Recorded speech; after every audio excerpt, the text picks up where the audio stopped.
Hello viewers, যারা class 9-এ পড়ছো তাদের বাংলা সহায়ক পাঠ থেকে অর্থাৎ করভাস যে তোমাদের গল্পটা রয়েছে সত্যজিৎ রায়ের, সেখান থেকে আমি আজকে ইম্পর্টেন্ট সাজেশন প্রশ্নগুলো বলে দেবো। আর তোমাদের কিন্তু সেকেন্ড ইউনিট টেস্ট পরীক্ষা কিন্তু আছে, তাই এটা কিন্তু ভালো করে প্রত্যেকে দেখবে, ঠিক আছে? এখান থেকে অনেক প্রশ্ন বাংলায় আসবে, তাই এই প্রশ্নগুলো একটাও কিন্তু স্কিপ করবে না, প্রথম থেকে শেষ পর্যন্ত ভিডিওটা দেখার চেষ্টা করবে, তোমাদেরই লাভ হবে। তো চলো শুরু করছি। করভাসটা শুরু করার আগে অর্থাৎ করভাসের ইম্পর্টেন্ট প্রশ্ন শুরু করার আগে তোমাদের জানতে হবে যে উৎস কী করভাস কাহিনীর। দেখো, সত্যজিৎ রায় রচিত করভাস কাহিনীটি 1379 বঙ্গাব্দে অর্থাৎ 1972 খ্রিস্টাব্দ আনন্দমেলা পূজা বার্ষিকীতে প্রথম প্রকাশিত হয়। পরবর্তীকালে এই কাহিনীটি শঙ্কু সমগ্র গ্রন্থে সংকলিত হয়, ঠিক আছে? মনে রাখবে। প্রথম প্রশ্ন, ছেলেবেলায় প্রফেসর শঙ্কুর বাড়িতে কোন পোষা পাখি ছিল? উত্তর ময়না, ঠিক আছে? তারপরে প্রশ্ন, প্রফেসর শঙ্কুর পোষা বিড়ালের নাম কি? উত্তর নিউটন। তারপরে প্রশ্ন, ম্যালিফাউল পাখি সাধারণত কোথায় দেখা যায়? উত্তর অস্ট্রেলিয়াতে। তারপরে প্রশ্ন, কোন পাখি মাটিতে বাসা বাঁধে? উত্তর ম্যালিফাউল পাখি। তারপরে প্রশ্ন, প্রফেসর শঙ্কু পাখি পড়ানো যন্ত্রটির নাম রেখেছিলেন কি? উত্তর হবে অর্নিথন। উত্তর কি হবে? অর্নিথন। তারপরে প্রশ্ন, করভাস গল্পে প্রফেসর শঙ্কুর তৈরি যন্ত্রটির কাজ কি ছিল? কাজ ছিল পাখিকে পড়ানো। তারপরে প্রশ্ন, শঙ্কু অর্নিথন যন্ত্র তৈরি শেষ করেছিলেন? উত্তর 14 নভেম্বর তারিখে। তারপরে প্রশ্ন, প্রফেসর শঙ্কুর পক্ষীবিজ্ঞানী বন্ধুর নাম কি? উত্তর রিউফাস গ্রেনফেল। তারপরে প্রশ্ন, সারা বিশ্বের পক্ষীবিজ্ঞানীদের কনফারেন্স কোথায় হয়েছিল? উত্তর চিলির রাজধানী সান্তিয়াগোতে, ঠিক আছে? এখানে সারা বিশ্বের পক্ষীবিজ্ঞানীদের কনফারেন্স হয়েছিল। প্রফেসর শঙ্কুর চাকরের নাম কি? উত্তর প্রহ্লাদ। তারপরে প্রশ্ন, নিউটন কি পছন্দ করে না? নিউটন একেবারেই পাখি পছন্দ করে না। কোন পাখি নিজেদের পালক ছিঁড়ে খায় এবং শাবকদের খাওয়ায়? গ্রিপ নামের এক ধরনের পাখি নিজেদের পালক ছিঁড়ে খায় ও শাবকদের খাওয়ায়। তারপরে প্রশ্ন, গ্রিপ পাখি কি উপায়ে জলে ভেসে থাকে? উত্তর দেখে নাও। গ্রিপ পাখি নিজেদের দেহে ও পালক থেকে কোনো এক অজ্ঞাত উপায়ে বায়ু বের করে দিয়ে শরীরের স্পেসিফিক গ্র্যাভিটি বাড়িয়ে গলা অবধি জলে ডুবে ভাসতে থাকে। তারপরে প্রশ্ন, সব পাখির মধ্যে কোন পাখি বিশেষভাবে প্রফেসর শঙ্কুর দৃষ্টি আকর্ষণ করেছিল? উত্তর দেখে নাও। সব পাখির মধ্যে একটি কাক বিশেষভাবে প্রফেসর শঙ্কুর দৃষ্টি আকর্ষণ করেছিল। তারপরে প্রশ্ন, প্রফেসর শঙ্কুর যন্ত্রটির নাম কি? একটু আগেই বলেছি, এটা তোমরা আমায় কমেন্টে বলবে, ঠিক আছে? তারপরের প্রশ্নের আনসারটাও তোমরা বলবে। অর্নিথন যন্ত্রটির কাজ কি? উত্তর হচ্ছে বৈদ্যুতিক সংযোগের মাধ্যমে পাখির মস্তিষ্কে জ্ঞান ও বুদ্ধি চালনা করাই হলো অর্নিথন যন্ত্রের কাজ। তারপরে প্রশ্ন, করভাস কোন জাতীয় পাখির ল্যাটিন নাম? উত্তর করভাস কাক জাতীয় পাখির ল্যাটিন নাম। Very very important. তারপরে প্রশ্ন, প্রফেসর শঙ্কুর পক্ষী বিজ্ঞানী বন্ধুর নাম কি? এটাও তোমাদের আমি একটু আগে করিয়েছি, সেটা হচ্ছে রিউফাস গ্রেনফেল। প্রফেসর শঙ্কুর বন্ধু কোথায় থাকেন? উত্তর প্রফেসর শঙ্কুর বন্ধু মিনেসোটাতে থাকেন। তারপরে প্রশ্ন, আমার ছাত্রটিকে আমি ওই নামেই ডাকছি, ছাত্রটি কে? উত্তর হলো ছাত্রটি হলো শঙ্কুর পোষা একটি বুদ্ধিমান কাক। প্রফেসর শঙ্কু তার কাককে কি নামে ডাকতেন? উত্তর করভাস নামে ডাকতেন। করভাস শঙ্কুর অর্নিথন যন্ত্রের সাহায্যে কি কি শিখেছিল? উত্তর দেখে নাও। করভাস অর্নিথন যন্ত্রের সাহায্যে বাংলা, ইংরেজি সহ অঙ্ক, জ্যামিতি, ইতিহাস, ভূগোল, পদার্থবিজ্ঞান, রসায়ন ইত্যাদি শিখেছিল। তারপরে প্রশ্ন, চিলিয়ান জাদুকরের ম্যাজিকের বিশেষত্ব কি ছিল? উত্তর দেখে নাও। চিলিয়ান জাদুকরের ম্যাজিকের বিশেষত্ব ছিল তিনি ম্যাজিকে নানা ধরনের পাখি ব্যবহার করতেন, ঠিক আছে? তারপরে প্রশ্ন, আর্গাস নামটি কোথায় রয়েছে?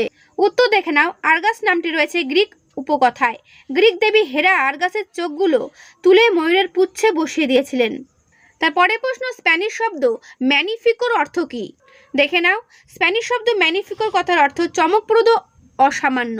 তারপরে প্রশ্ন, আর্গাস কত টাকা দিয়ে করভাসকে কিনতে চেয়েছিলেন? দেখো উত্তর, করভাসকে পাওয়ার জন্য আর্গাস প্রফেসর শঙ্কুকে 10,000 এস্কুডো অর্থাৎ 15,000 টাকা দিতে চেয়েছিলেন। তারপরে প্রশ্ন, কোন জাপানি পক্ষীবিজ্ঞানীর ভাষণের সময় করভাস চেয়ারের হাতলে ঠোঁট তালি দিতে শুরু করেছিল? উত্তর জাপানি পক্ষীবিজ্ঞানী তোমাসাকা মোরিমোতোর ক্লান্তিকর ভাষণের সময়। নামটা একটু কঠিন, বাট মনে রাখার চেষ্টা করবে। তারপরে প্রশ্ন, আর্গাসের আসল নাম কি? উত্তর দেখে নাও। চিলিয়ান জাদুকর আর্গাসের আসল নাম হলো দ্য মিনগো বার্তেলেমে সারমিয়েন্তো। তারপরের প্রশ্ন, কারেরাস কে ছিলেন? উত্তর দেখে নাও। প্রফেসর শঙ্কুর সঙ্গে আগ্রাসের সন্ধানে যাওয়া 2 পুলিশ কর্মীর অন্যতম ছিলেন তরুণ কারেরাস। তারপরে প্রশ্ন, সান্তিয়াগোতে আর্গাস ছাড়া আর কার সিলভার ক্যাডিলাক গাড়ি ছিল? উত্তর দেখে নাও। সান্তিয়াগোতে আর্গাসের ছাড়া ব্যাংকার সিনিয়র গালদামেসের সিলভার ক্যাডিলাক গাড়ি ছিল। তারপরে প্রশ্ন, করভাসকে শেষ পর্যন্ত কোথায় খুঁজে পাওয়া গেছিল? দেখো, ভালপারাইজো যাওয়ার পথে যেখানে আর্গাসের গাড়ি দুর্ঘটনায় পড়েছিল সেখানে একটা ন্যাড়া অ্যাকেসিয়া গাছের ওপরে করভাসকে পাওয়া গেছিল। এটা কিন্তু ভেরি ভেরি ইম্পর্টেন্ট। তো এই হচ্ছে শর্ট প্রশ্ন করভাস থেকে। এবার বড় প্রশ্ন দেখে নাও। খাঁচা সমেত করভাস উধাও। করভাস কিভাবে উধাও হয়ে গেছিল? Very very important. দেখো, করভাসের কেনার প্রচেষ্টা। সত্যজিৎ রায়ের করভাস গল্পে পক্ষী বিজ্ঞানীদের সম্মেলনের দিন রাত্রিবেলায় চিলিয়ান জাদুকর আর্গাস প্রফেসর শঙ্কুর কাছে এসে 10,000 এক্সকুডো অর্থাৎ 15,000 টাকার বদলে করভাসকে চান, কিন্তু প্রফেসর রাজি না হওয়ায় তাকে হতাশ হয়ে ফিরে যেতে হয়। করভাসের উদয় হয়ে যাওয়ার বলছে পরের দিন সম্মেলনে জাপানি বিজ্ঞানী ভাষণ সহ অন্যান্য বক্তৃতা শোনার পর প্রফেসর শঙ্কু করভাসকে হোটেলের ঘরে রেখে অতিথিদের সঙ্গে দুপুরে খাবার খেতে যান। খাওয়া শেষ করে প্রায় 2:30 নাগাদ তিনি হোটেলে ফিরে চাবি দিয়ে দরজা খুলতে গিয়ে দেখেন দরজা খোলা। মুহূর্তের মধ্যে একটা চরম বিপদের আশঙ্কায় তিনি ভয় পেয়ে যান। তিনি ঘরে ঢুকে দেখেন খাঁচা সমেত করভাস উধাও। এরপরে দেখা রয়েছে করভাসকে কিভাবে উদ্ধার করা হলো। পরে তিনি হোটেলের দারোয়ানের কাছে জানতে পারেন যে প্রায় আধা ঘন্টা আগে আর্গাস তার রূপোলি ক্যাডিলাক গাড়ি নিয়ে হোটেলে এসেছিলেন। তার ঠিক 10 মিনিট পরে হাতে একটা সেলোফেনের ব্যাগ নিয়ে তিনি হোটেল থেকে বেরিয়ে যান। বোঝা যায় আর্গাস তার জাদু বলে হোটেলের রুম বয়দের সম্মোহিত করে তাদের থেকে চাবি নিয়ে নিজের কাজ হাসিল করেছেন। এরপর করভাসকে নিয়ে আর্গাস তার গাড়িতে করে ভালপারাইজো রাস্তা ধরে হাইওয়ের দিকে পালাতে চেষ্টা করেন। বোঝা গেল? তারপরের প্রশ্ন, শয়তান পাখি কিন্তু অসামান্যতার বুদ্ধি কোন প্রসঙ্গে তারই উক্তি? এরপরে কি ঘটনা ঘটেছিল? Very very important. এই উত্তরটা দেখে নাও। ঠিক আছে, বলছে প্রসঙ্গ বক্তা। করভাস গল্পে উল্লিখিত মন্তব্যটি করেছে আর্গাস। করভাসকে নিয়ে আর্গাস তার সিলভার ক্যাডিলাক গাড়িতে করে পালাচ্ছিল। সেই সময় করভাস খাঁচা থেকে বেরিয়ে আর্গাসের চশমাটি নিয়ে গাড়ি থেকে উধাও হয়ে যায়। -20 পাওয়ারের চশমা ছাড়া সম্পূর্ণ দৃষ্টিশক্তিহীন আর্গাস তার দুরাবস্থার জন্য করভাসকে গাল দিতে থাকে। ইতিমধ্যে গাছের গুড়িতে ধাক্কা মেরে আর্গাসের গাড়িটি রাস্তার একপাশে ছিটকে পড়ে। প্রচণ্ড ক্রোধে করভাসকে কটু কথা বললেও তার বুদ্ধিকে তিনি মেনে নিতে বাধ্য হয় আর্গাস। এই প্রসঙ্গে তার এই উল্লিখিত মন্তব্য।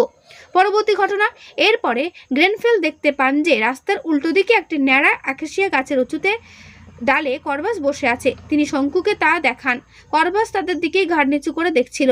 তাকে হাতছানি দিয়ে ডাকতেই সে গোদ খাওয়া ঘুড়ির মতো গাছের থেকে নেমে এসে শঙ্কুরদের মার্সিডিসের ছাদের ওপরে এসে বসে। তারপরে খুব সাবধানে আর্গাসের সোনা চশমাটা সামনে নামিয়ে রাখে।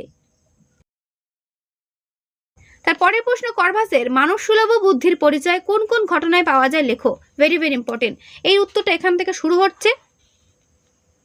দেখে নাও বাকি উত্তরটা। আমি আর এটা পড়ছি না, তোমরা কিন্তু অবশ্যই ভিডিওটা পজ করে আনসারটা এখান থেকে কালেক্ট করে নেবে। ঠিক আছে, এর উত্তরটা তোমাদের এই পর্যন্ত শেষ হচ্ছে। তারপরের প্রশ্ন, করভাসকে এখন সদর্পে বৈজ্ঞানিক মহলে উপস্থিত করা চলে। কিভাবে প্রফেসর শঙ্কু বুঝলেন যে করভাস বৈজ্ঞানিক মহলে উপস্থিত হওয়ার উপযুক্ত হয়ে উঠেছে? এর আনসারটা ভালো করে দেখে নাও। আমি যেগুলো বলছি এগুলো ভালো করে করবে, এখান থেকে কমন পাবে, এটুকু 100% গ্যারান্টি। ঠিক আছে, তো দেখে নাও উত্তরটা। আমি আস্তে আস্তে বইটা সরাচ্ছি, উত্তরটা এখান থেকে করে নেবে। আমি আর পড়ে শোনাচ্ছি না, তোমরা কিন্তু অবশ্যই এখান থেকে অ্যান্সারটা নিয়ে নেবে। তারপরে প্রশ্ন, অনির্ধান যন্ত্রের প্রয়োজন ফুরিয়ে গেছে। অনির্ধান যন্ত্রের প্রয়োজন হয়েছিল কেন? তার প্রয়োজন ফুরিয়েই গেল কেন? Very very important. এটাও ভালো করে করবে। ঠিক আছে, খুব সুন্দর গল্পটা। তোমরা এই প্রশ্নগুলো পড়ার আগে অবশ্যই কিন্তু গল্পটা একবার বাড়িতে পড়ে নিও, তাহলে কি হবে, ভালো করে বুঝতেও পারবে এবং পরীক্ষাতে এই প্রশ্ন উত্তরগুলো মনেও থাকবে। ঠিক আছে, তাই অবশ্যই কিন্তু প্রত্যেকের টেক্সটটা একবার পড়ে নিও। এর পরের প্রশ্ন, আমার সে ধারণা প্রায় পাল্টে গেল। কার কোন ধারণার কথা বলা হয়েছে, তা কিভাবে পাল্টে গেল? দেখে নাও উত্তরটি। আমি আস্তে আস্তে সরাচ্ছি, তোমরা কিন্তু উত্তরটা এখান থেকে নিয়ে নেবে। ঠিক আছে, এই পর্যন্তের উত্তর শেষ হলো। তারপরের প্রশ্ন, অন্য পাখির তুলনায় পাখির ক্ষমতা আরও বেশি, আরও বিস্ময়কর। একটু মিস্টেক হলো, অন্য প্রাণীর তুলনায় পাখির ক্ষমতা আরও বেশি, আরও বিস্ময়কর। করভাস গল্প অনুসারে মন্তব্যটির যথার্থতা নিরূপণ করো। ঠিক আছে, এটাও দেখে নাও উত্তরটা। আমি আস্তে আস্তে সরাচ্ছি বইটা, তোমাকে উত্তরটা দেখে নেবে। এই পর্যন্তের উত্তর শেষ হলো। তারপরে প্রশ্ন, 2 সপ্তাহে অভাবনীয় প্রোগ্রেস কোন বিষয়ে কথা বলা হয়েছে? কীরকম প্রোগ্রেস হয়েছিল? দেখে নাও উত্তরটি। ঠিক আছে, এর উত্তরে তোমাদের এই পর্যন্ত শেষ হলো। তারপরের প্রশ্ন, কর্ভাস যে এখন সাধারণ কাকের থেকে নিজেকে আলাদা রাখতে চায় তার স্পষ্ট প্রমাণ আজকে পেলাম। কোন ঘটনায় এই প্রমাণ পেয়েছিলেন প্রফেসর শঙ্কু? ব্যাখ্যা করো। তাই এটাও ভালো করে করবে। ঠিক আছে, আমি উত্তরটা আস্তে আস্তে সরাচ্ছি। তো এর উত্তর তোমাদের এই পর্যন্ত শেষ হচ্ছে। তো এই হলো তোমাদের কর্ভাস থেকে ইম্পর্টেন্ট সাজেশন প্রশ্ন, এগুলো ভালো করে করো, এখান থেকেই কমন পাবে। তো আমার এই ভিডিওটা আমি এখানেই শেষ করছি। কেমন লাগলো অবশ্যই কমেন্টে জানিও, ভালো লাগলে লাইক ও বন্ধুকে শেয়ার করে দিও। তো আজকে এখানেই, দেখা হবে নেক্সট ভিডিওতে। ভালো থেকো সবাই।